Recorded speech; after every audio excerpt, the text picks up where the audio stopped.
But what I'd like to do now is to welcome everyone. I think we probably will be expecting up to 100 on this call. So thank you for giving us your time this morning.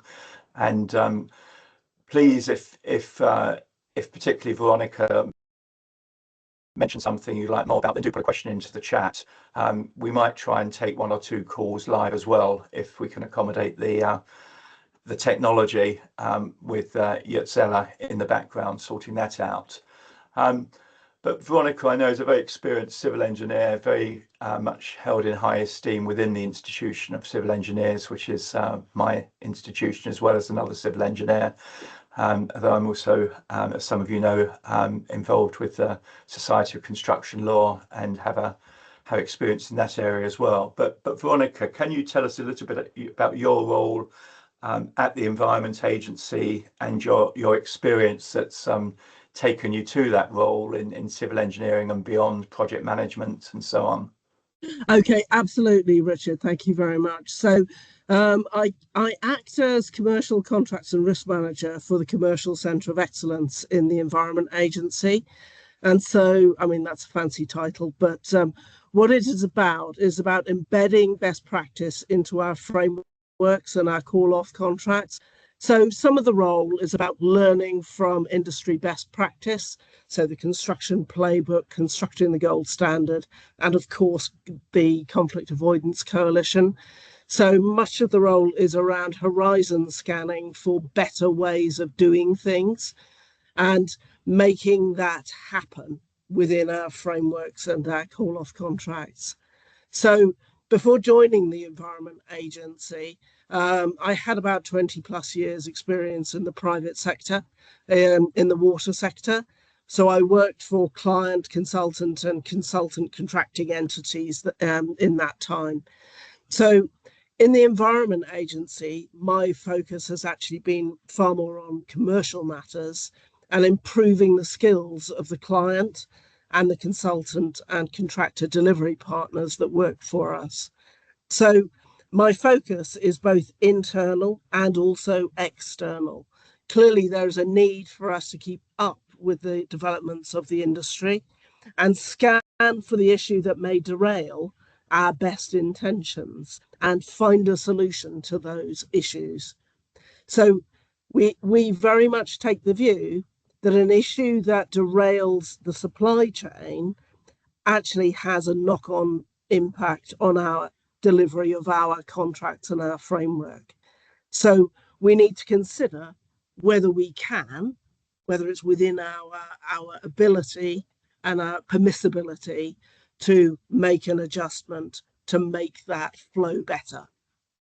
So that's the sort of work that I do in the Environment Agency. Yes, thanks. That's we'll come back to some of this. I like the idea of horizon scanning, and I like the metaphor for derailing, and I think that creates a good picture for many of us on the audience. Just for those that perhaps come from other sectors, the built environment in particular, I know there's quite a strong representation on this call. Can you tell me about the sort of structures or facilities, infrastructure that you're building? And yeah. Absolutely, Richard. So the work of the Environment Agency and clearly our delivery partners that we engage with through our frameworks and call-off contracts it's the major part of our work is the flood defence activities that we do. So we have around about an £8 billion programme over 10 years. The Environment Agency is part of the DEFRA family. And we take our role as leaders, because the client has a leadership role in the construction sector. We take that very seriously.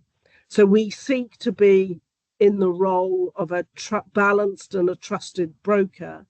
And if we believe that if we do that role well, we will punch above the weight of our programme.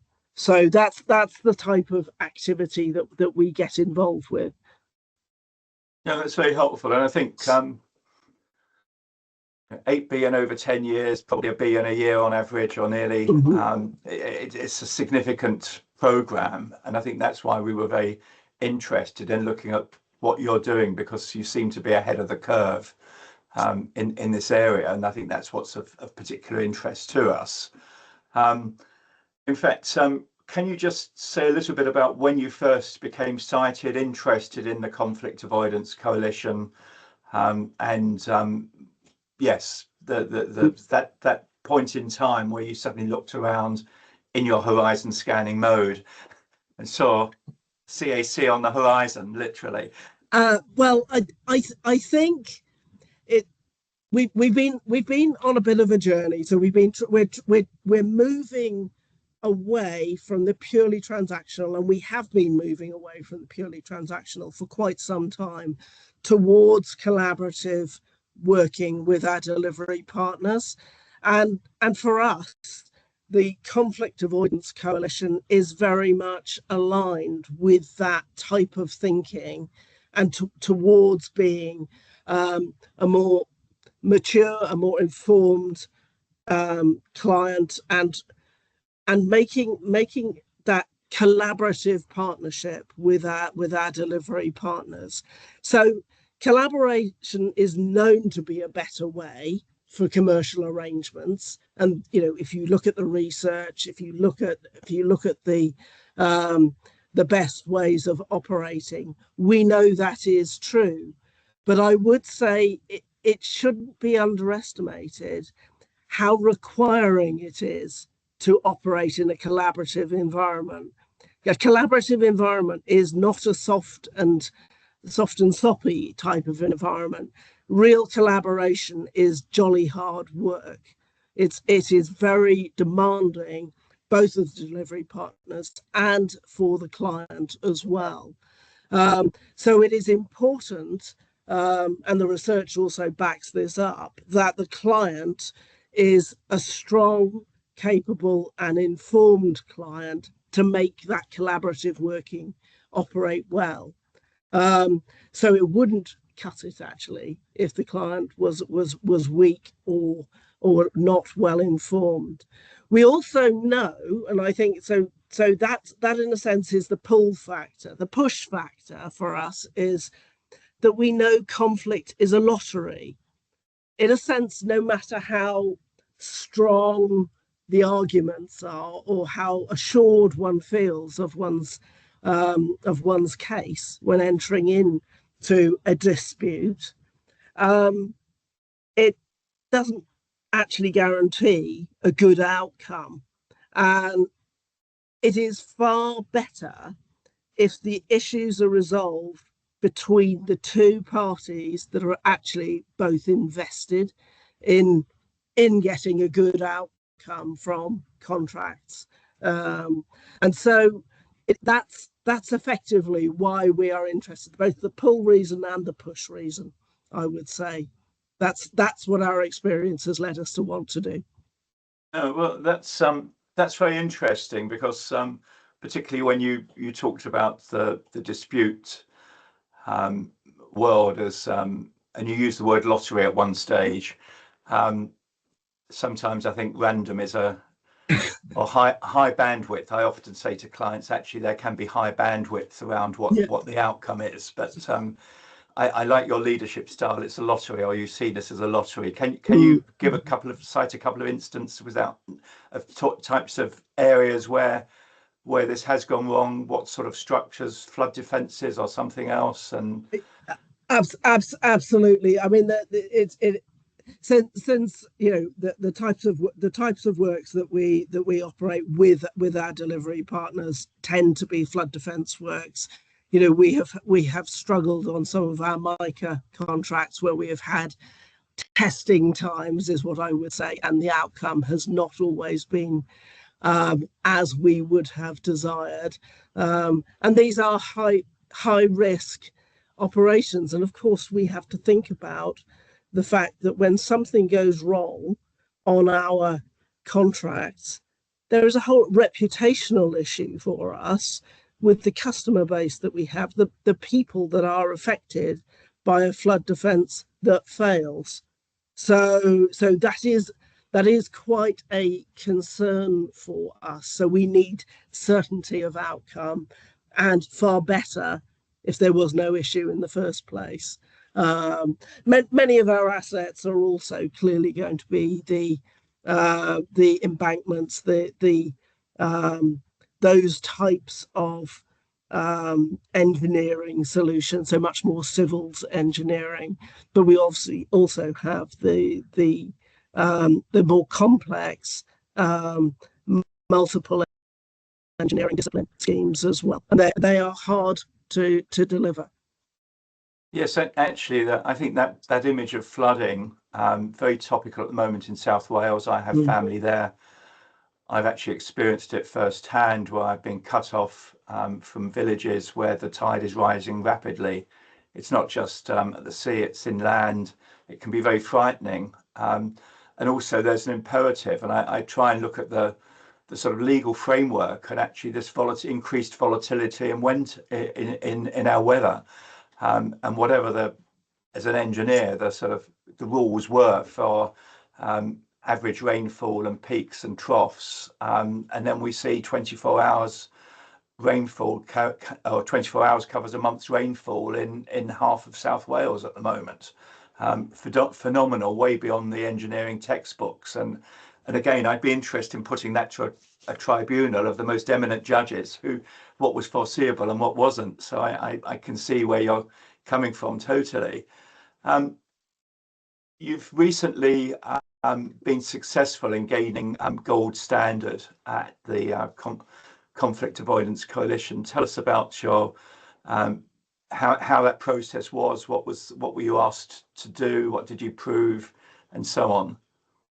So very much for us, as we're categorized as a non-commercial organization, though obviously there is a commerciality in our work, but we're certainly not a profit-making organization, being a public sector organization.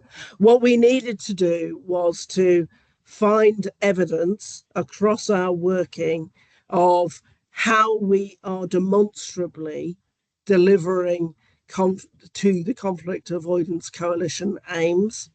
So some of the elements that we were able to demonstrate was our engagement to date, but more importantly, what we were able to show was how we actually embed the objectives of the Conflict Avoidance Coalition within our frameworks and our call-off contracts, and how we work with our delivery partners, with our suppliers, our consultants and our contractors, to actually embed that in the working that we do. So the type of the things that we are doing now is, within all our more recent frameworks, we have required that our delivery partners sign up to the Conflict Avoidance Coalition.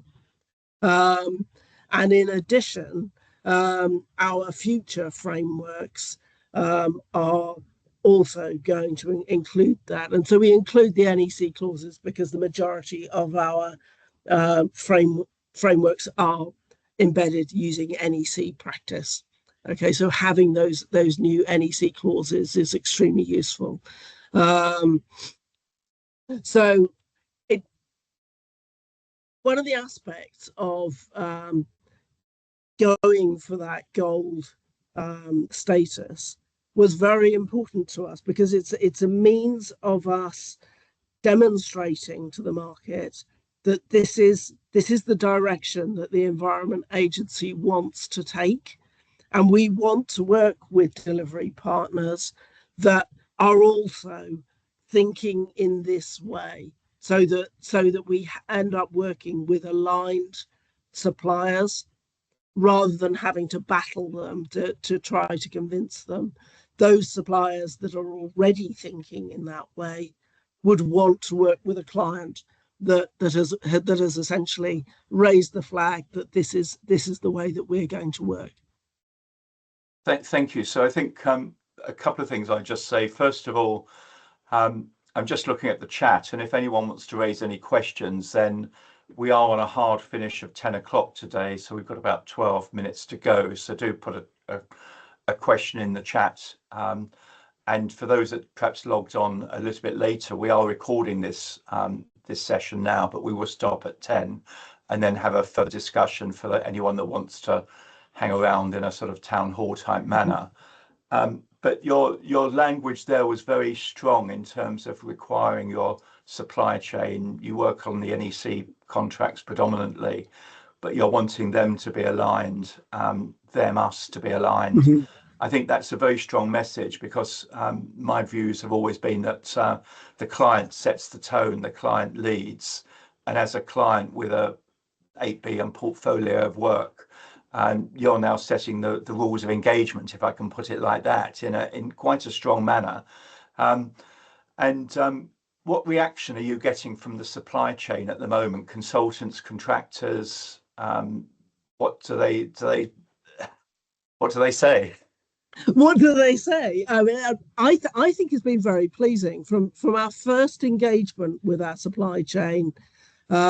Last year we have a supply chain conference each year, and we introduced this as a concept at that supply chain conference. And there was a great interest, and quite a large number of our suppliers signed up. So I think that's a positive thing. I would say that I have to date heard no naysayers. Now, either that is because those that are less engaged are being more silent, but mostly what I have heard from the market is a positive reaction to this. And I think let's start from the position that conflict avoidance, it's not just the client asserting, and this is something for our benefit and for the disbenefit of the supply chain. I think in reality, this is for the benefit of all of us to have greater certainty of outcomes, greater alignment. So in a way, what we're saying is we are recognizing this way of working is more likely to be good for all of us. So why wouldn't this be the sensible thing to do? And some of that is potentially to have those hard conversations early, but that's no bad thing. Sorry, Richard. No, that's one of our strap lines. Actually, early intervention. Yeah. Problems for me only get bigger, and the sooner you identify a problem, the sooner you can resolve it. If you keep it under the table, it will eventually grow so big that no one in the room can deal with it, and then you need a third party to deal with it. So also from the civil engineering perspective, and in infrastructure, we certainly have areas that we're not particularly proud of. I'm certainly very pleased with the sort of technology and the engineering on projects like HS2, but our delivery has been very poor. The institution has said this, and we need to improve governance, we need to improve change control and so on, which we all know as project managers, and it's been there in the first handbooks. But I think very much an agenda now for the wider infrastructure community is being more effective and more efficient. And I think what you're saying is that this enables you to be more effective and more efficient as a client. So, but it does need, I see, strong leadership, and I very much see that in your character. I'm just wondering if anyone wants to either raise their hands and ask a question or put something in the chat, and Zella will point us to them and allow a mic if there is someone. I mean, otherwise, while we see if there are any hands, what benefits do you expect from your supply chain over the next few years by adopting this? I think the benefits that we're looking for, as some of it is around that flag waving, is that essentially we end up with the supply chain that wants to work in this way. So essentially that's about setting that example, and actually having a better alignment around those that with our supply chain.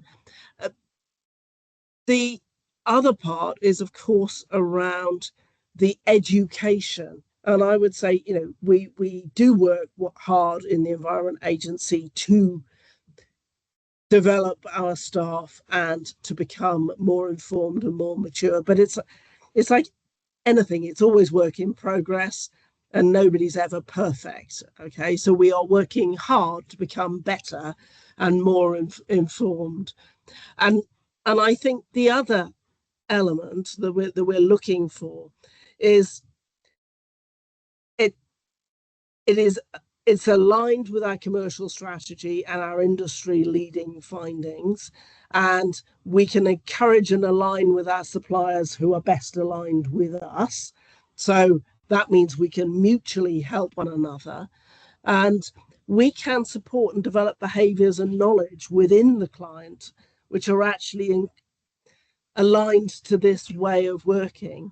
And hopefully, we can also work with our suppliers to also become better, better informed and more developed in this direction. And I think as we as a cohort move forward in a more capable way, in a more informed way, I do think that what we'll end up with in an ideal world is more focus on the genuine outputs of delivery and less distraction by the things that we fall out about, the things that are stressful and actually are a distraction to delivery.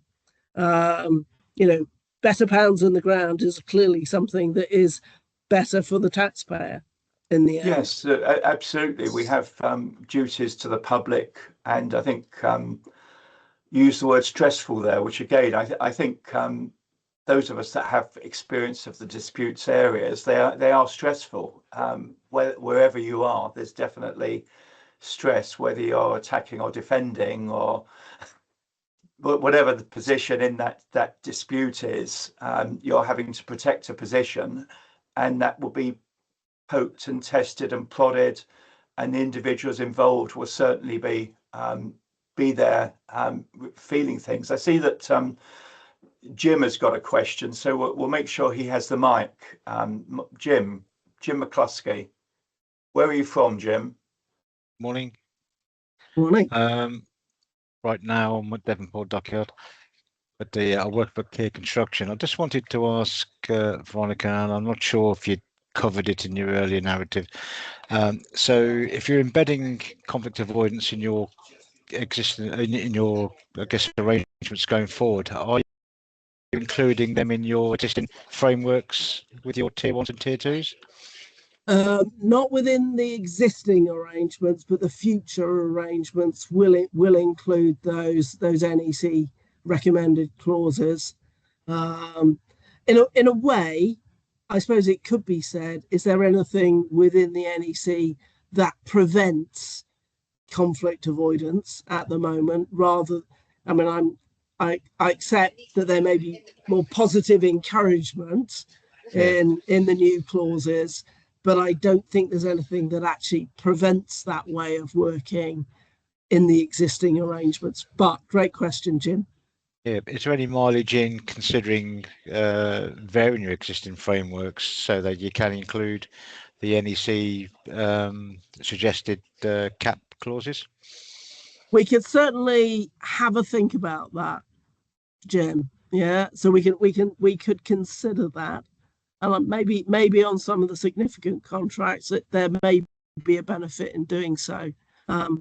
We try, as you know, I'm sure if you work because your company works with us, that we try not to fiddle with things once the call off contracts have actually been set. But actually, if there is an appetite between both parties, that would become the art of the possible.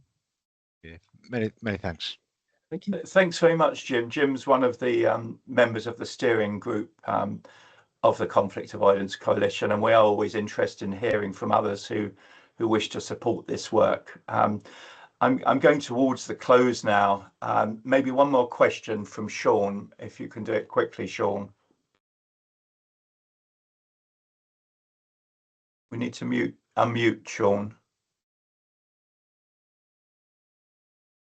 Is that possible? Sorry, yeah, Sean Kennelly from Advantage RSK. We were one of the original goal signatories to the pledge a few years ago, and I think it's been really positive for us as a business in terms of how we also deal with business development with new clients and let them know how we avoid conflict rather than resolve conflict. So try and resolving the conflict before it starts. And it's been really positive with some of our new clients who really looked at it positively as well. So it's good to see lots of public clients and also private clients adopt the process. Well, thanks for your endorsement, Sean. And I'm going to just do a brief summing up now, if I may, as we hit 2 minutes to 10. I think it's been really interesting, Veronica. I think the client definitely sets the tone. I think you've taken a strong leadership role here. I like your endorsements of the new engineering contract, the NEC, early warnings, visibility, transparency. These are all features of these contracts, and I think they overlap entirely with what the Conflict Avoidance Coalition is saying and publishing. I'd like to perhaps just put our website on the screen now, if you can help with that, Yozella. I was impressed that Veronica mentioned to me last week that the Environment Agency had a supply chain workshop with 300 or 400 people at it earlier this year. They'd be doing something similar in the spring, where there's real engagement with the suppliers who work or want to work with the Environment Agency. I think that's a very noble and very sensible step to take. Many of you will have seen the website, but conflictavoidance.org, and you'll see on our homepage, on the top right-hand side, the Stop Press Conference 2026 is March the 18th in London. And if you're interested, Veronica has agreed to speak at that conference, and we're expecting a number of other clients to speak there. So it's Wednesday, the 18th of March, 9:30 to 5 o'clock, central London. All we're looking for registers of interest for those who will speak, those who will want to sponsors, and those who want to buy tickets. There's no commitment, no money to pay at this point in time, but we're looking for registers of interest.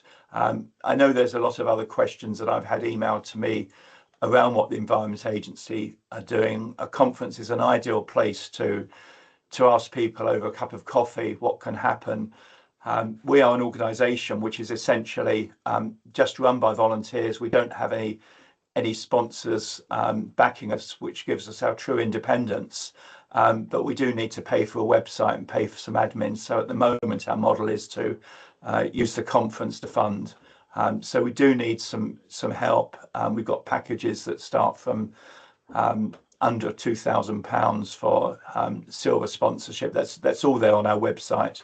But really, I want to close this again by thanking Veronica for a really splendid presentation. I think you've left a few questions out there that we can perhaps look at in the future. We'd like to do these webinars again with those of you working in this area, whether you're clients, contractors, or consultants. So every month or twice a month, maybe we'll do a short half-an-hour interview presentation. So please get in touch with us again through the website. On that note, I will say thank you again, Veronica. That was splendid. We'll stop the recording now. Those of you that want to stay on, we'll have a town hall discussion for the next 10 or 15 minutes. Thank you very much. Bye, Veronica.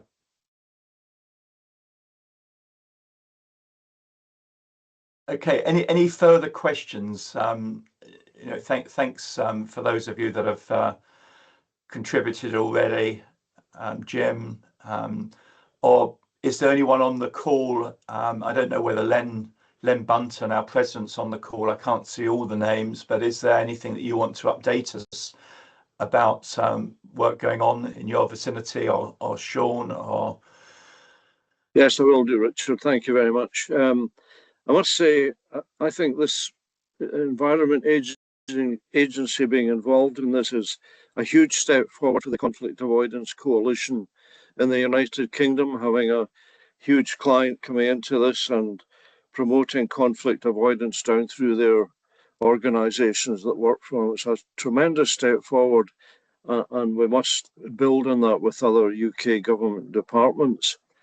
There's a huge amount of work still going on across the construction industry to create awareness about the conflict avoidance process. I noticed Sarah Fox had mentioned about using the word the supply chain. I agree with her. This is an industry buy-in to promote and develop and implement a process that will, amongst other things, improve payment and cash flow in the industry. So on the horizon, we have a presentation next week to Constructing Excellence Midlands, and that will be used as a springboard into the other CE regions across the UK. Also a presentation to the Scottish Government as well. One of the things that comes up frequently in presenting to people is they want information on what have you actually done here. Well, the initial stages of this, as everybody knows, related to projects for TfL. We have a number of case studies on the website, but the reality is that this is a major step change for the industry that is just beginning. And the fruits of our labour to date have seen us an increase in the number of organisations that are embedding conflict avoidance provisions into their contracts. And as Martin Burns has said frequently, it's there to use it if you need to use it. From a personal point of view, in our own business here and talking to other colleagues, there's no doubt about it. There's a willingness across the industry now to engage and to avoid getting locked into expensive and time-consuming dispute resolution procedures. So, Richard, I think this has been a fantastic presentation. Really excited about what we've heard, a major client moving this forward.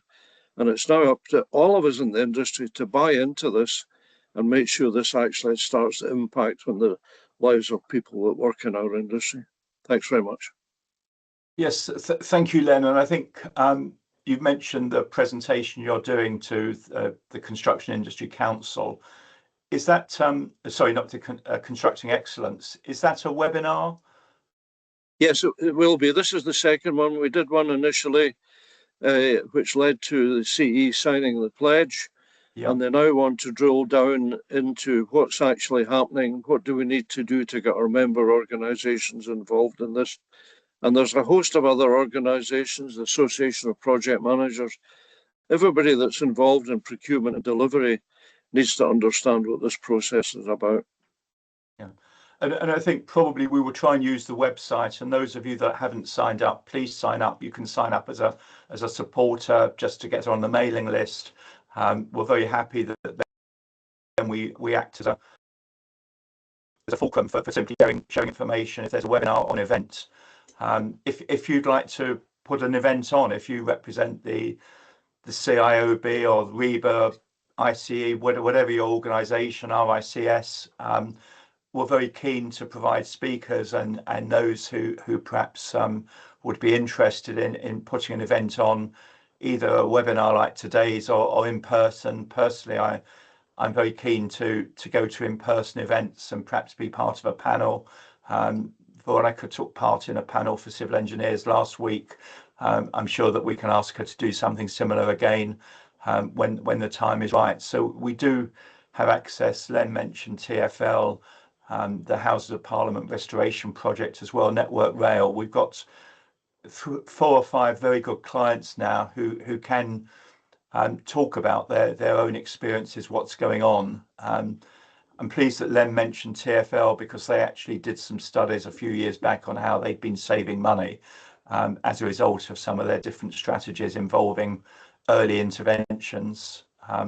It's also worth mentioning, I think, in the training context that Martin Burns at the RICS has been providing training to various client organisations. And I know that the trainers are both civil engineers and quantity surveyors, cost managers and others within the industry. It's not simply a case of going to the ICS and getting surveyors. It's an experienced group of members and non-members, so they're acting as conveners, and I'd like to think the ICE and the other major built environment and infrastructure organisations will do the same. I don't know if we have any other hands. Len, can you just tell us the date and the time of this webinar that you're doing? I'm just telling this. Bear with me a second, please. And if there are others that would perhaps be prepared to ask a question now or make a comment, that would be really useful. I think probably we'll finish by about 10:15.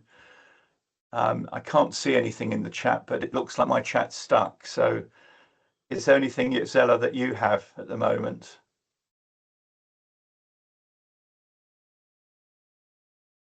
Richard, I think Isella's had to move on to another meeting. Martin, welcome. Do share your screen if you can, or maybe not. No, I realise you're travelling and you're on your way to London, aren't you? But I am, yes. Is there anything that you would like to add at this point from the conversation that you've heard when you were able to get on? I'm immensely encouraged by the work that Veronica and her team at the Environment Agency are doing, and of course we've been working closely together and having regular conversations around how the coalition can help the Environment Agency. And it seems to me the Environment Agency is leading the way here in terms of leading by example, and other organisations of similar size and remit ought to be taking note of this. As I say, I'm just hugely encouraged by this, and I think roll on the conference, because I think what you said, Richard, about the conference is that it's going to be, I think, better than the one we had back in November 2024.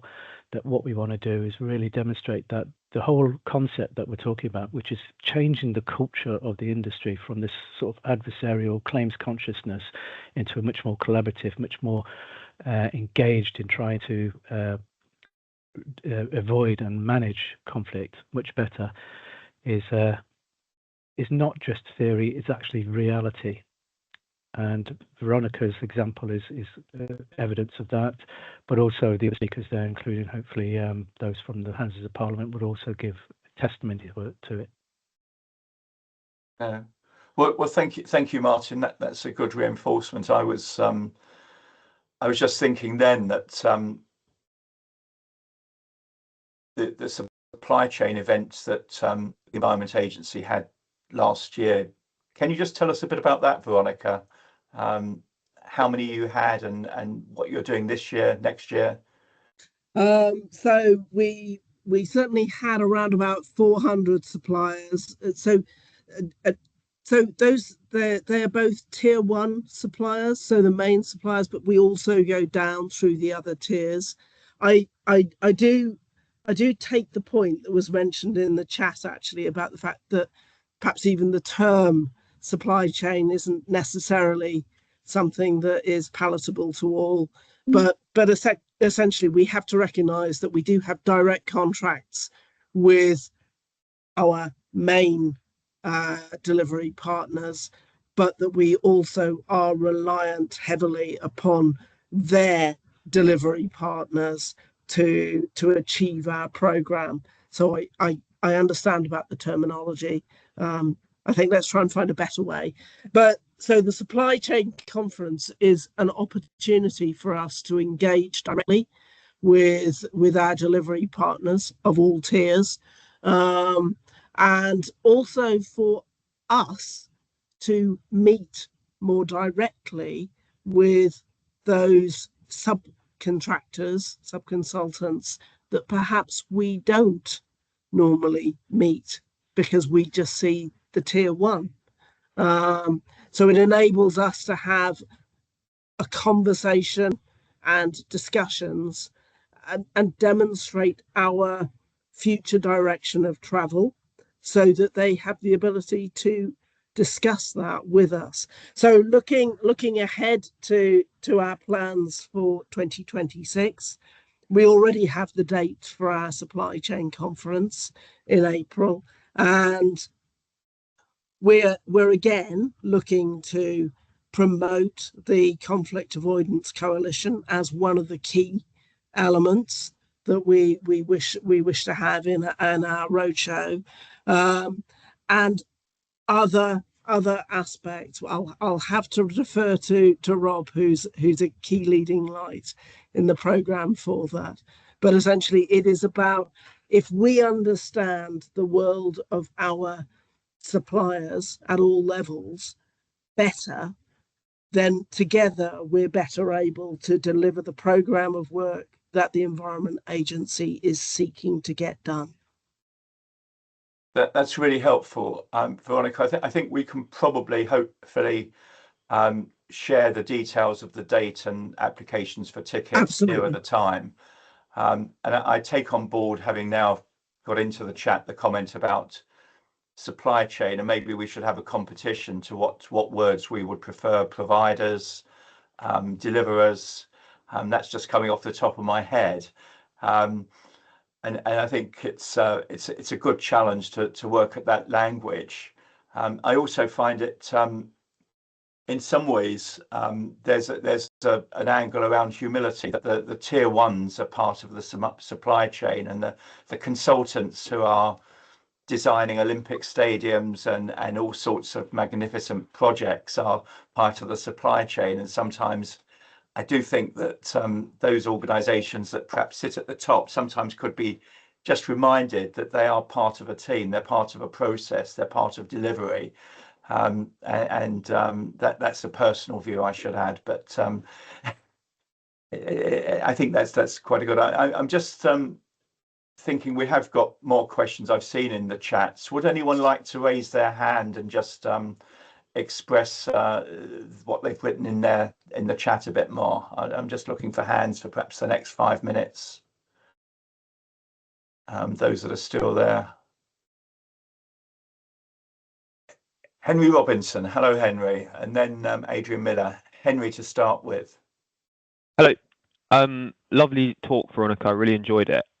My question was just, obviously you're working, it's such a big issue, there's so many stakeholders involved, and obviously people will be opposed to what you're doing. So I'm just wondering if you've got any tips and tricks about how you're navigating these political challenges. I think in terms of conflict avoidance, it isn't that we have not found an enormous political challenge to us taking that approach. I think the challenges come when people feel that they need to be embedded in a much more transactional approach for fear of being a pushover. Okay.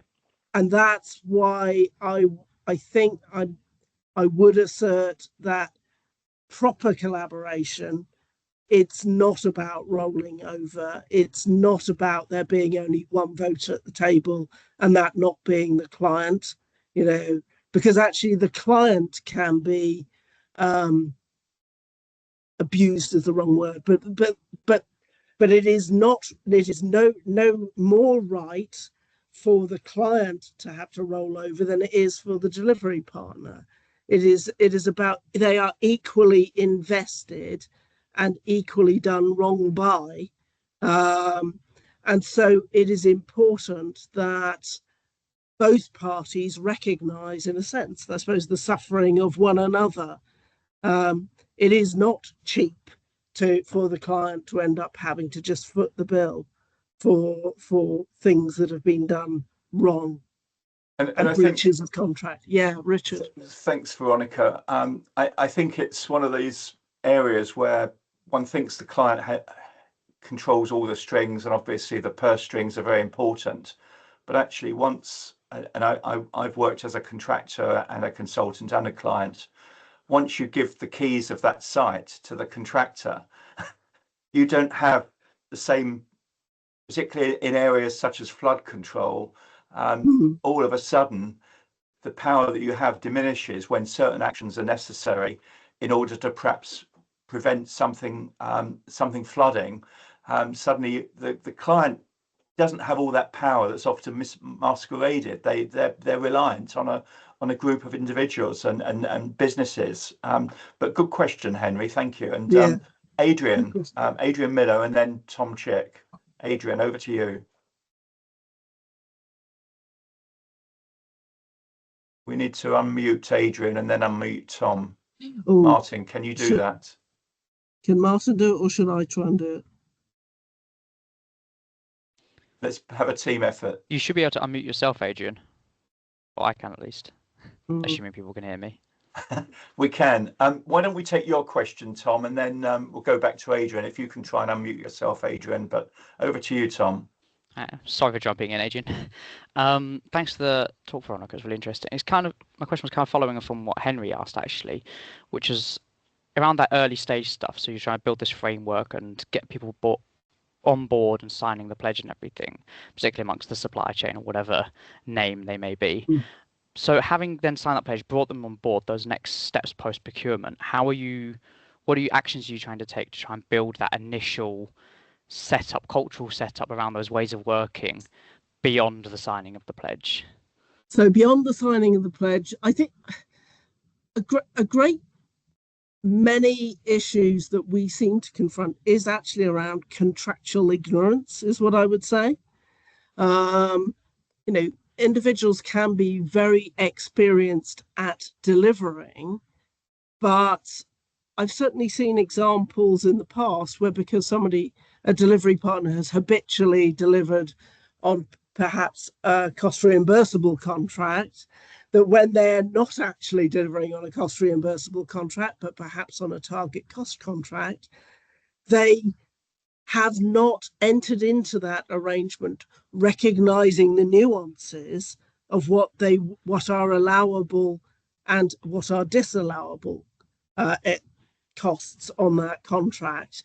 And as a result, if they continue in ignorance for too long, they're always in recovery mode, and therefore they themselves are very stressed. Now, that's not because they're not capable of delivering.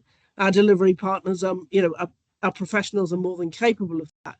But by not understanding the nuances around the particular commercial arrangement, that there are great issues.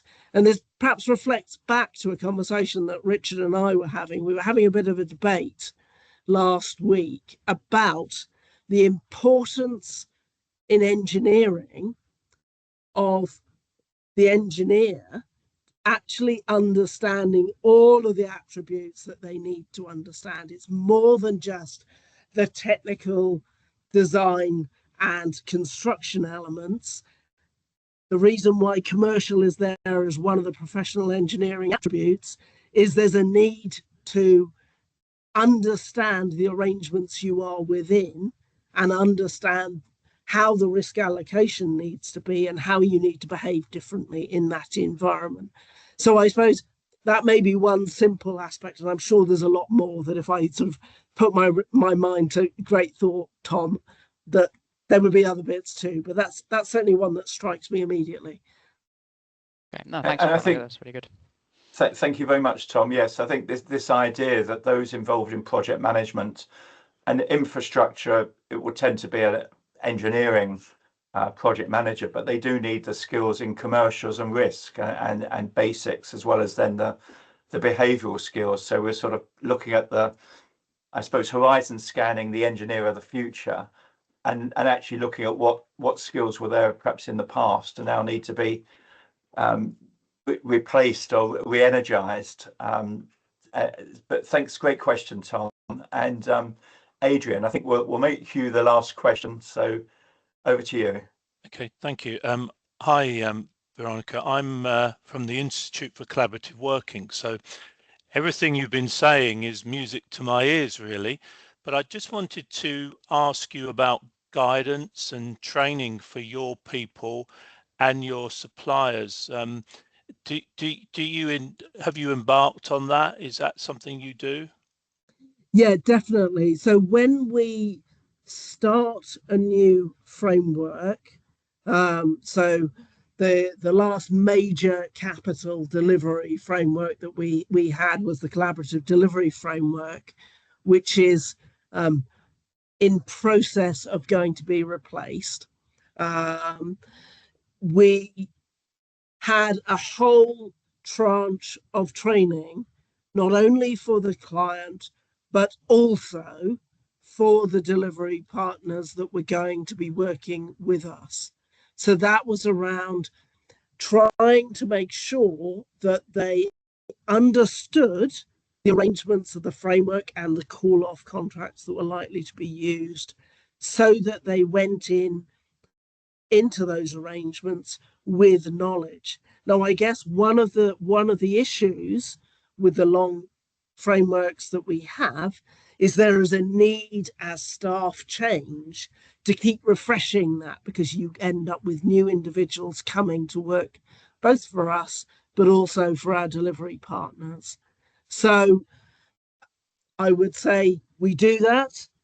It's so hard, isn't it, in these constrained times to justify investment in training that we know, all of us on this call know, will be cost avoiding if people understand, but perhaps it's hard to justify that externally because it costs money for us to actually undertake those massive programs of work for hundreds of individuals.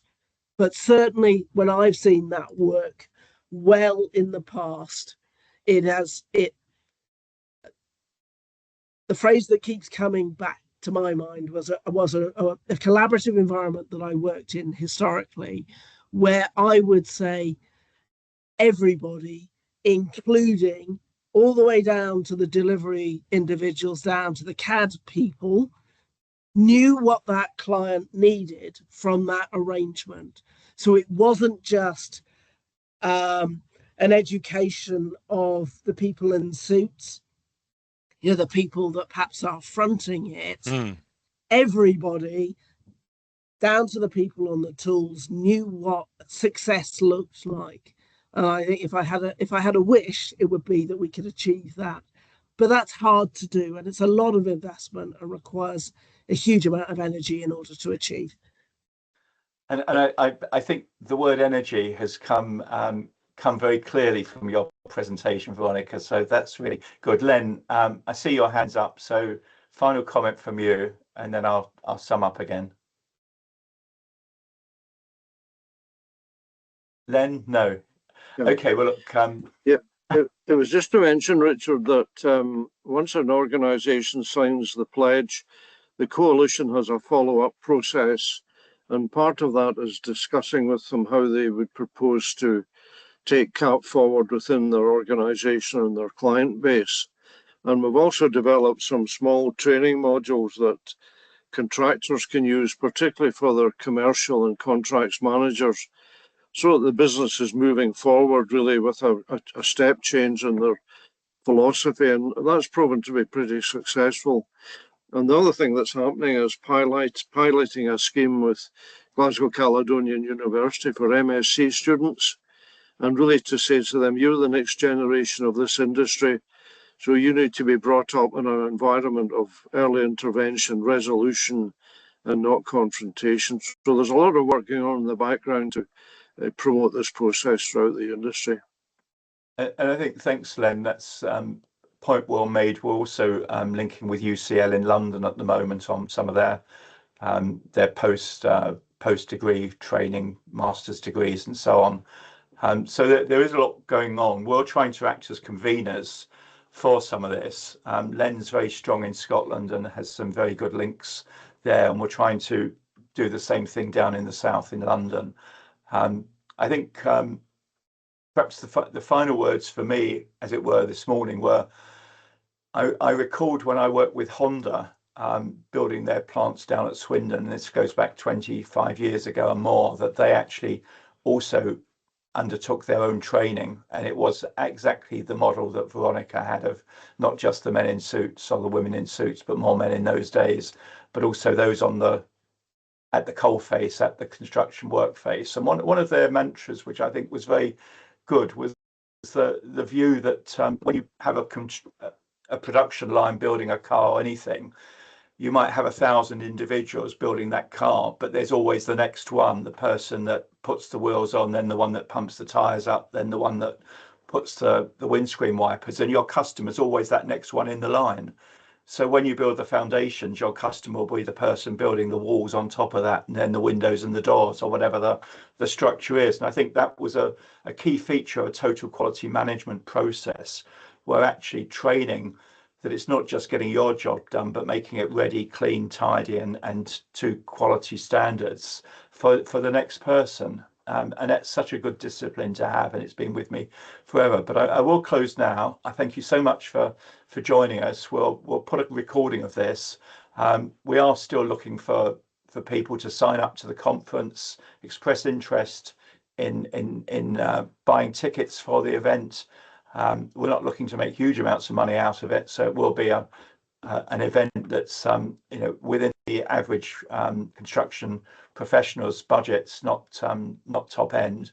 And we're also looking for sponsors. And if you would like a few tickets as part of a sponsorship package, we're hoping to have a good venue where there's exhibition space and where there's time in between the formal sessions for people to talk and find out more.